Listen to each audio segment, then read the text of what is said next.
Through the perilous world of Days Gone, you'll face rival gangs, a bloodthirsty cult, and of course, a whole lot of freakers. Lots and lots of freakers. While the gameplay may seem straightforward at first, there are a lot of hidden systems the game doesn't clearly explain. Fortunately, we've spent enough time with Days Gone to help get you started. So whether you are gearing up for the Days Gone Remaster or just simply playing Days Gone for the first time, here are some beginner tips and skills you should know.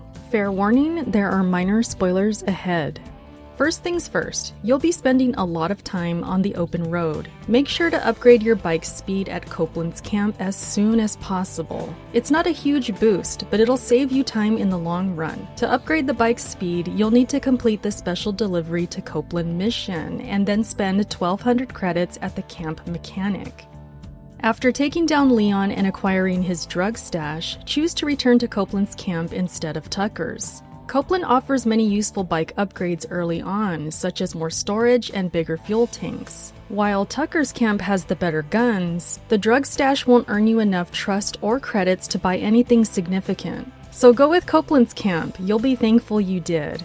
When you buy guns from a vendor, they'll get added permanently to your gun locker. However, weapons found in the wild won't stay with you permanently. If you do find a weapon you like out in the wild, don't hesitate to swap out a purchased weapon for one with more ammo, as you can always retrieve it later from a safe house. Just keep in mind that the reverse is true as well. If you leave a stolen weapon behind and haven't bought it, it's gone for good. When scavenging at a NERO site, disconnect every speaker before activating the power generator to avoid alerting nearby freakers. These speakers are not just on booths and trailers, they're also attached to floodlights, so follow the wires from the generator to ensure you disconnect them all. Searching cars for loot can become tedious, but did you know that there is a way you can tell if a car has loot before searching it? Only trunks and hoods that are fully closed will have something to scavenge. If the trunk or hood is already ajar, don't even bother with it, as it's already been picked clean. When scrapping a car's engine, check for a blinking red light on the dashboard. If it's there, an alarm will go off when you open the hood, attracting freakers. You can disable the alarm by removing the scrap beforehand. However, an armed car alarm can be an advantage. Tossing a rock at the car will set off the alarm, allowing you to sneak by while the freakers are distracted. If you're running low on fuel for your bike, check nearby towns or sites for refueling options. You will routinely find gas cans in the world, but also keep an eye on your minimap. If you see a gas station icon, you can pull right up to the pump and refill it without ever having to get off your bike. Even if you aren't low on gas, it's worth topping off your tank whenever you get the chance. As you're already aware, your bike is loud and quite good at attracting the attention of any nearby freakers. But when just sitting on your bike while it's idling, you can walk it forward or backward with the left stick. This is useful for silently approaching areas or walking to a nearby town if it happens to run out of gas or need repairs.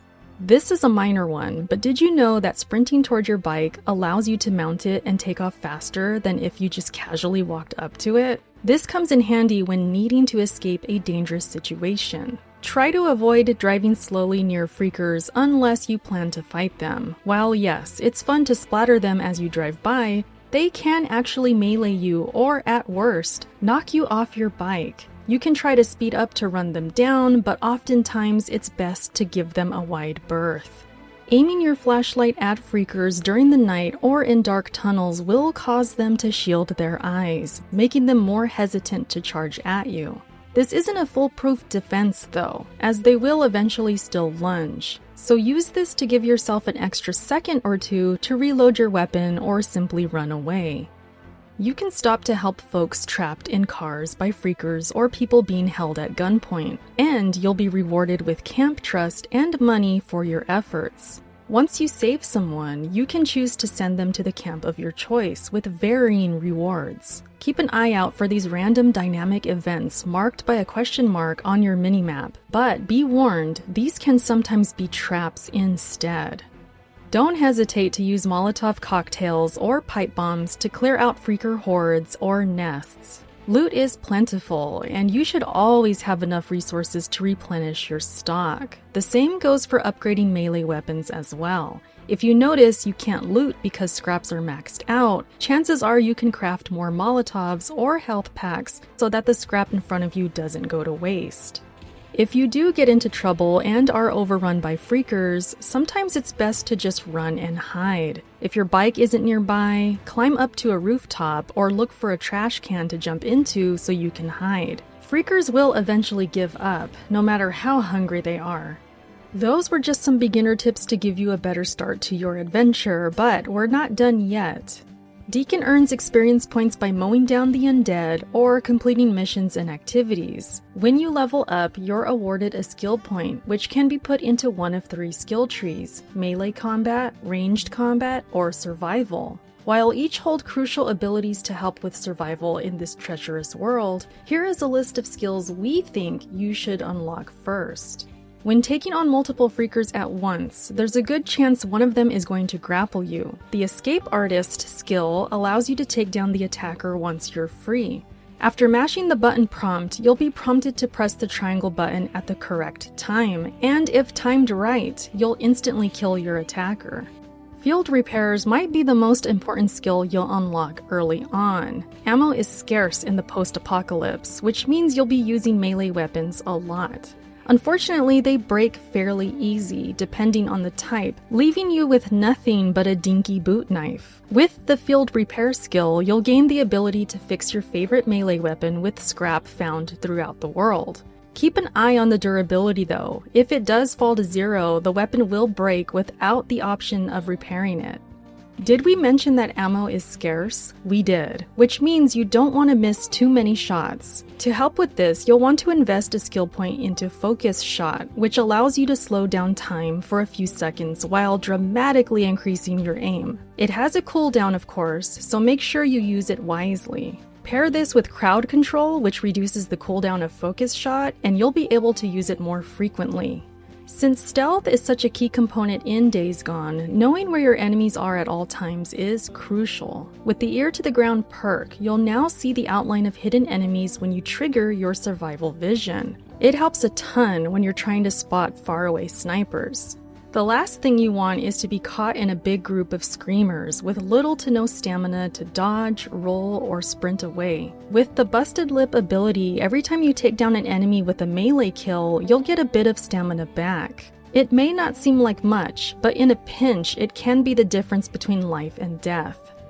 While the first hours of the game will have you focusing on smaller groups of freakers, you'll eventually be faced with large packs of them called hordes. This is where the 2 birds, 1 bullet skill comes in handy. It increases the projectile penetration of a bullet, allowing shots to pass through freakers and hit more behind them. The more freakers you can hit per shot, the better. It's a 5th tier skill, but it is necessary when things really start to heat up. In combat, you always want to be moving, but sometimes you'll need to completely turn tail and sprint away from your enemies. Being able to reload your gun while hastily escaping from the undead using the On the Move perk is invaluable when the freakers start to really overwhelm you.